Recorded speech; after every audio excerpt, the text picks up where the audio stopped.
Hey, what's up guys? In this video I'm going to review the Amazon Kindle Fire HD. This is the 8.9 inch, which they do have a model with Wi-Fi plus 4G, and the 7-inch tablet just has the Wi-Fi. So I'm going to talk about it a little bit. First, I can just going through these. I mean, the quality of the screen is quite good. If we look over here on the side, you have the volume buttons and also the sleep power buttons. On the bottom you have your micro USB and also your micro or mini HDMI. So basically you can plug it into your HD TV and watch movies or show pictures and things like that. First thing I noticed when I picked this thing up and after holding it for a while above my face or whatever was that it did seem heavy, but it actually is lighter than the iPad, so that doesn't make any sense. It just kind of feels like a brick. When you open it up, this is basically your home screen, and these are going to be apps or movies that Amazon thinks that might appeal to you.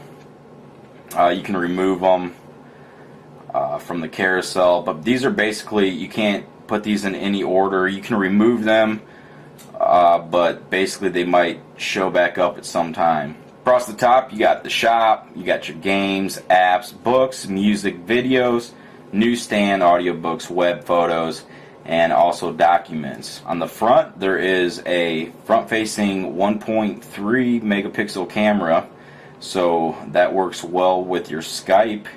It doesn't have a rear-facing camera, but it does have two speakers on the back compared like to the iPad's one, where you actually do get quite a bit of sound out of those speakers. So that kind of sounds good if you like to watch movies and things like that. I'll talk about the Amazon Cloud for a second. They give you 5 gigabytes of free storage in the cloud, and that's from anything from your own personal music maybe that you didn't buy through Amazon. But something that they do differently is give you unlimited access to the cloud of the things that you actually bought through Amazon. So let me kind of show you what I mean. If I click on apps here and say I want to remove Skype, maybe my memory is getting a little full, and I can remove from this device completely and obviously clear up some storage there. Well, that will always be in the cloud. Go back to the cloud, and then I can go ahead and download it back, remove from favorites, or I can just go ahead and download it, and that will put it back on the device.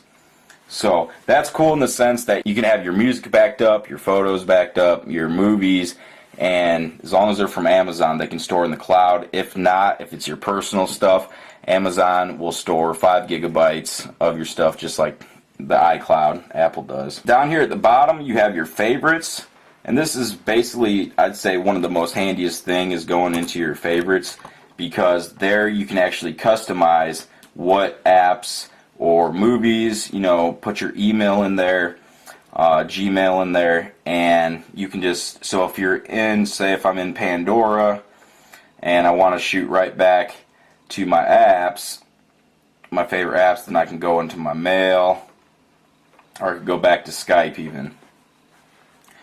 For the shop, it has the Amazon shop, so it doesn't have basically the Google store or the Apple store. So if you were to want maybe like a different browser or an app that wasn't offered in the Google store, you'd have to actually download it from maybe like an Android, like a different Android phone, and then sideload them to the device. For instance, I want to get a Puffin browser on here because their search engine doesn't necessarily play Flash, so with that Puffin I could put that on here and then I'd be able to watch Flash. There's different apps you can go to just like the iPhone or anything else, and it will allow you to play those YouTube videos and things that use Flash.